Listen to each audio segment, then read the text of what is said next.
Hello everyone, my name is Tushar and welcome back to my YouTube channel. तो हम कर रहे थे बीएससी फिफ्थ सेम का math groups and rings exercise 1.4। उसमें हमने अब तक 6 थ्योरम्स कर ली थी और बाकी क्वेश्चन कर लिए थे हमने एक्सरसाइज के। एग्जाम्पल्स कंप्लीट हो चुके थे। तो आज की वीडियो में हम बाकी 2 बचे हुए इंपॉर्टेंट थ्योरम करेंगे एंड उसके बाद आपका चैप्टर फिनिश, यानी कि आज की वीडियो लास्ट वीडियो होगी आपके चैप्टर 1 की। तो let us start with theorem number 8।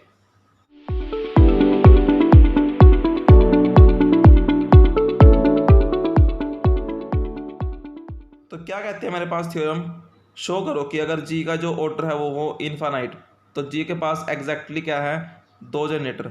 यानी कि अगर ऑर्डर ऑफ जी हो इनफाइनाइट तो मेरे पास उसके 2 ही जनरेटर एग्जिस्ट करेंगे। तो हमने किया था रिमार्क्स में भी कि अगर ऑर्डर ऑफ जी हो इनफाइनाइट तो उसके होते हैं सिर्फ 2 जनरेटर। कौन कौन से? एक तो एक ए इनवर्स। तो हमें ये प्रूव करना है कि ए और ए इनवर्स क्या उसके 2 ही जनरेटर हैं, इसके अलावा थर्ड जनरेटर नहीं आएगा। तो कैसे प्रूव करेंगे, लेट अस सी।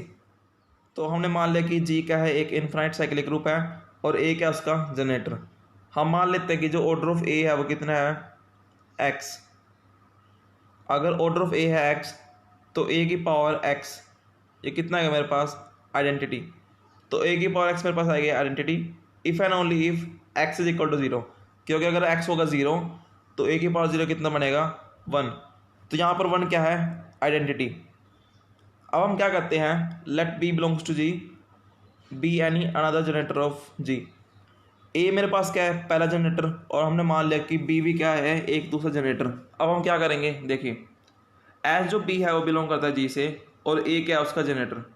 बी जो है वो बिलोंग करता है जी से और ए क्या है, जनरेटर। इसका मतलब क्या हुआ कि अगर मैं ए की पावर इंटीजर रेज करूं तो किसी ना किसी पॉइंट पर जाकर मुझे बी मिलेगा, क्योंकि जो बी है वो जी से बिलोंग करता है और जी में कौन से एलिमेंट आ रहे हैं जो ए की पावर पे आते हैं। तो किसी ना किसी ए की पावर पर मुझे बी मिलेगा। तो मैंने क्या मान लिया कि जो बी है वो इक्वल है ए की पावर एन पर, जहाँ पर एन क्या मेरे पास इंटीजर, ए की पावर एन मुझे क्या देगी, बी। अब क्या करेंगे नेक्स्ट केस में, हम मान लेंगे कि ए बिलोंग करता है जी से और बी क्या है, जनरेटर। अब बी है जनरेटर और ए करता है बिलोंग जी से। अब ए करेगा बिलोंग जी से, इसका मतलब क्या हुआ कि किसी ना किसी पावर पर बी की मुझे ए मिलेगा। तो यहाँ पर मैंने क्या मान लिया कि ए मुझे मिलेगा बी की पावर एम पर, जहाँ पर एम मेरे पास क्या है, इंटीजर। तो हम क्या कर रहे हैं, अभी तक मेरे पास 2 जनरेटर थे, ए और बी। तो एक टाइम पर हम यूज़ कर रहे हैं बी को एलिमेंट के तौर पर और ए को जनरेटर के तौर पर। सेकेंड टाइम हम क्या कर रहे हैं, हम ए को मार रहे हैं एलिमेंट और बी को मार रहे हैं जनरेटर। तो ए आ गया बी की पावर एम। अब बी मेरे पास क्या था, ए की पावर एन। तो ए कितना आ गया, बी की वैल्यू पुट कर दी हमने, वो क्या थी, ए की पावर एन, और इसके ऊपर क्या आएगा, एम। अब क्या आएगा मेरे पास, जो पावर है वो जाएंगी मल्टीप्लाई, तो क्या आएगा, ए की power n m is equals to a. अब हम क्या करेंगे, हम करेंगे दोनों side multiply by a inverse. तो ए की power n m into a inverse is equals to a into a inverse. तो यहाँ पर क्या होगा, यहाँ पर ए और ए बेस क्या सेम, तो पावर क्या होंगी, क्लब हो जाएंगी। तो यहाँ क्या बनेगा, ए की power n m minus 1 it is equals to a into a inverse, क्या होता है ये, ई। इक्वेशन फर्स्ट में हमने लिया था कि जो ऑर्डर ऑफ ए है वो मेरे पास क्या है, एक्स। सो ए की पावर एक्स मेरे पास क्या आएगा, identity if and only if जब एक्स मेरे पास हो 0 के इक्वल। जो ये मेरे पास अब आई है इसको मैं करूँ कंपेयर फर्स्ट से, तो ये कब होगा ट्रू, मेरे पास ए की power n m minus 1 is equals to e, जब इसकी जो पावर है, यानी कि जिसकी पावर है एन एम माइनस 1 वो इक्वल हो 0 के।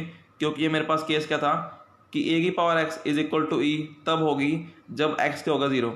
तो यहाँ से अगर इसको होना ट्रू तो ये कब होगी ट्रू, जब इसकी पावर होगी 0 के इक्वल। तो यहाँ पर हमने यूज़ किया है 1 का, वो क्या थी, ए की power x is equals to e if and only if x is equal to 0। यानी कि हम क्या करेंगे, यहाँ पर हम पावर को करेंगे 0 से इक्वेट। तो n m is equals to 1। अब देखिए product of 2 numbers is equals to 1, वो कब होगा मेरे पास, इससे यहाँ पे क्या होता है प्रूव कि या तो n is equals to m is equals to 1 होगा। क्योंकि अगर दोनों की वैल्यू होगी 1 तभी जाकर मेरे पास क्या आएगा, 1। या फिर अगर दोनों की वैल्यू होगी मेरे पास -1 तब जाकर आएगा 1। इसके अलावा यहाँ पर ऐसी कोई भी पॉसिबिलिटी नहीं है जो यहाँ पर एग्जिस्ट कर सके। आप खुद सोचिए 1 और -1 के अलावा ऐसे कौन से इंटीजर है जिसकी मैं करूँ मल्टीप्लाई तो मुझे मिले 1। तो ऐसे कोई भी इंटीजर नहीं है जिसको आप करें मल्टीप्लाई तो वो आपको देंगे 1। तो 1 को और -1 को छोड़कर यहाँ पर ऐसी कोई भी पॉसिबिलिटी नहीं आती। तो b मेरे पास क्या था a की पावर n, और n मेरे पास क्या रहा है 1 और -1। तो देयरफॉर या तो मेरे पास b होगा a के इक्वल या b मेरे पास होगा a इनवर्स के इक्वल।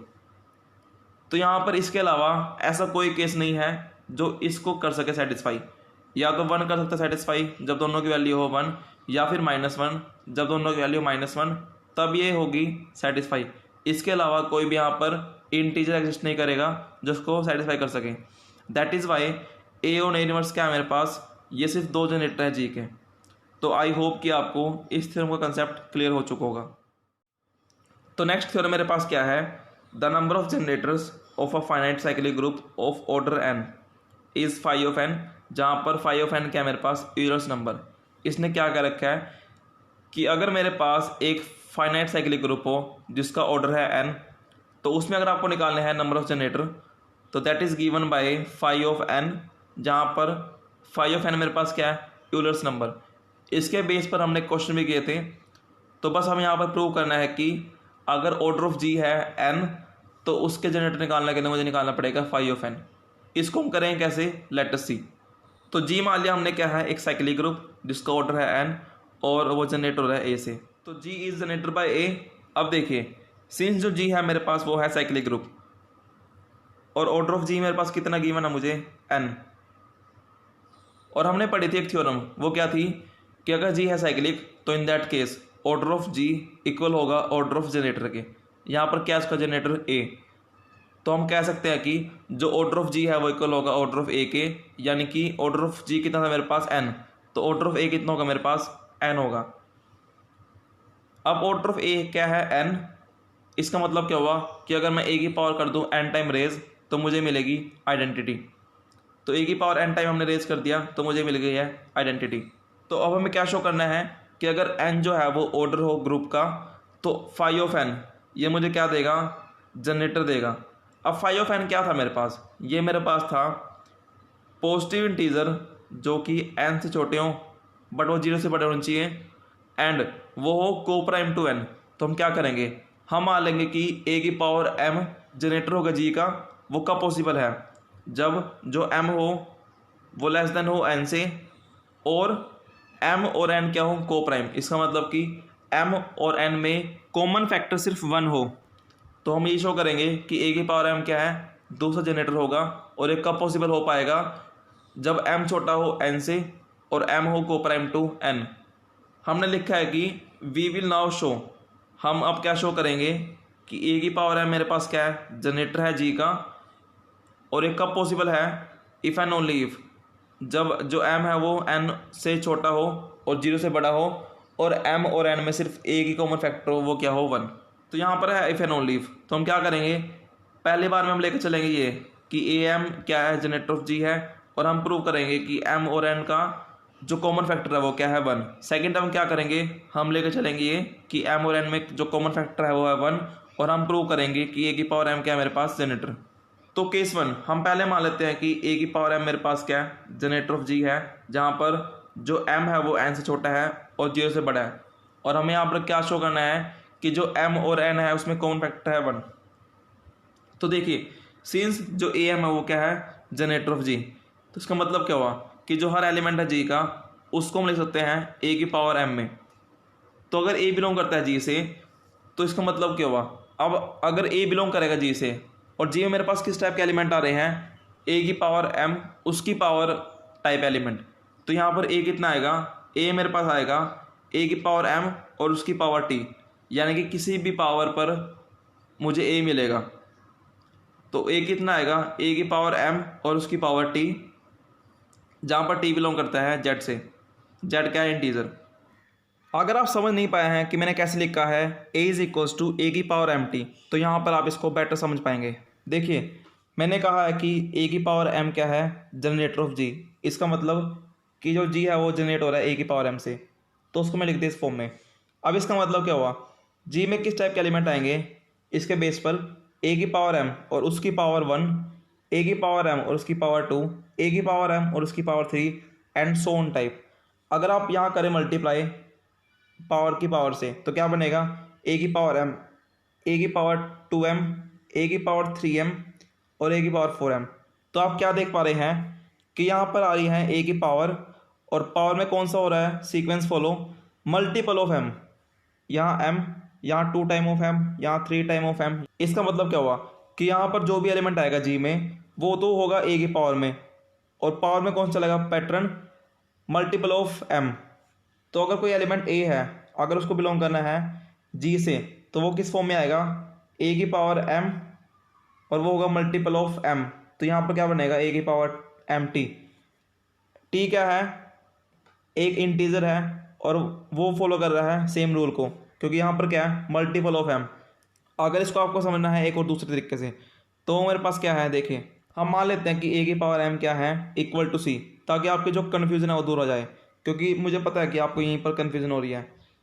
तो जी जो है मेरे पास वो जनरेट हो रहा था ए की पावर m से, उसका मतलब क्या हुआ जी अब जनरेट हो रहा है सी से।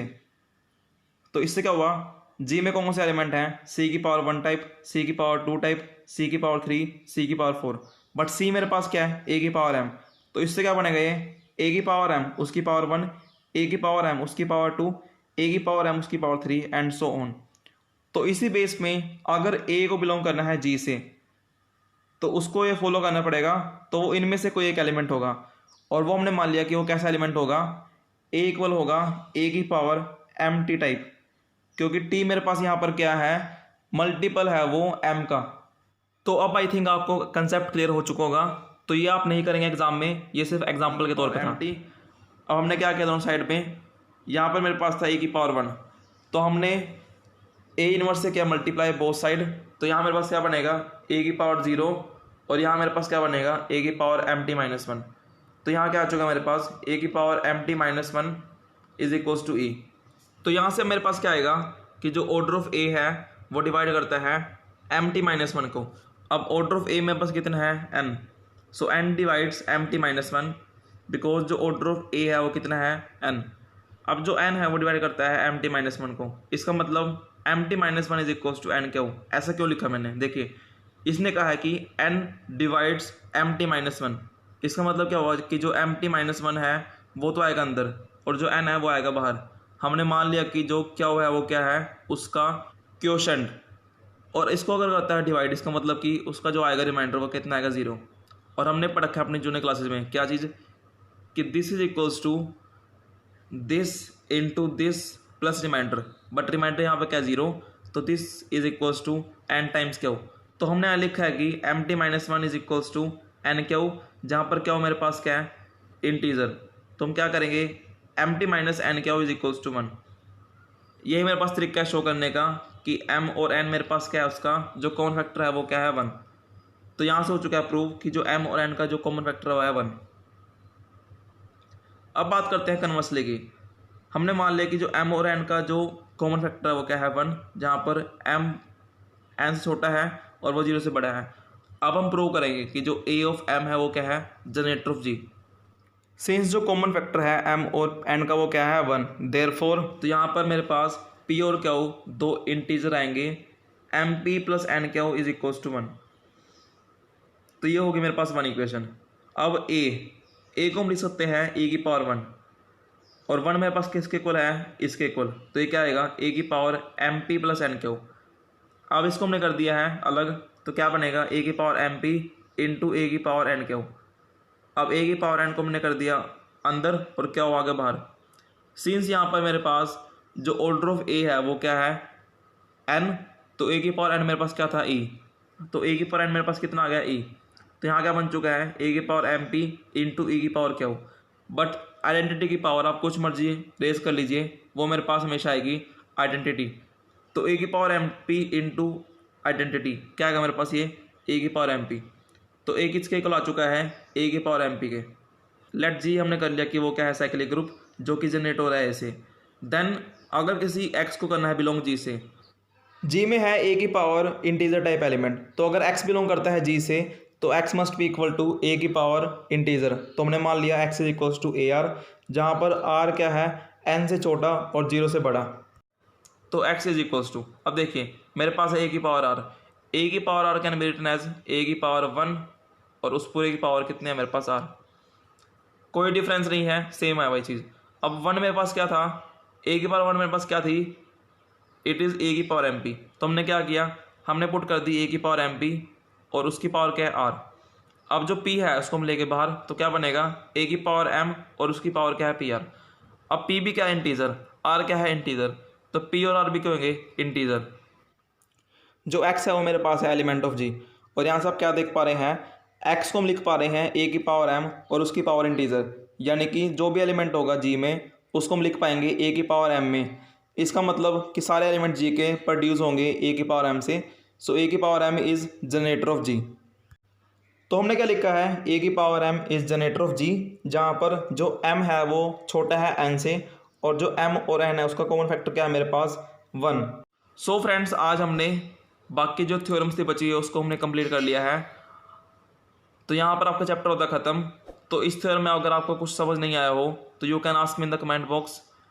तो अब हम मिलेंगे नेक्स्ट वीडियो में। तो till then bye bye and have a good day.